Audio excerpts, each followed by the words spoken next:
I was basically living like a lifestyle business. So all the money that the business made, all the profit that we had was immediately spent on my lifestyle. So rent, cars, going out to eat, just normal living expenses took up 100% of the profit that the business made.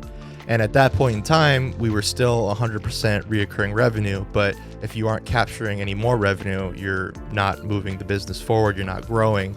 And if you look at it in a different way, if you aren't growing, you aren't keeping up with inflation, and you're losing every day if you aren't going forward.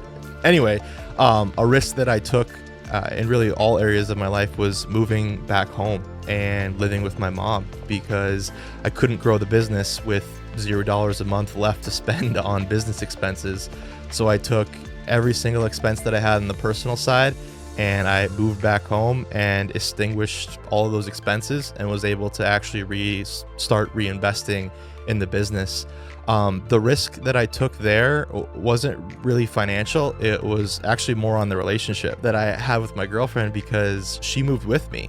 And imagine moving in with like your in-law, and I had to put that risk out there, and thankfully it all worked out. But just that living arrangement could have destroyed my relationship with Lizzie, and that was a big risk that I took. And thankfully, I think we'll be able to pay back that risk many times over. And it's something that I learned early on that never really served me. I had some family friends that ran successful businesses and were pretty wealthy themselves.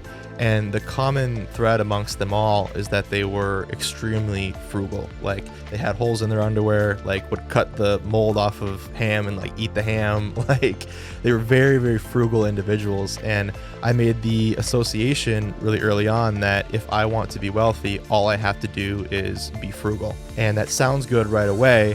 But what I didn't realize is all the money that they were saving from reducing their risk and their expenses in their personal lives and living that way was more money that they were able to reinvest inside of their business. So for a very long time, I'm like, I'm not spending any money at all.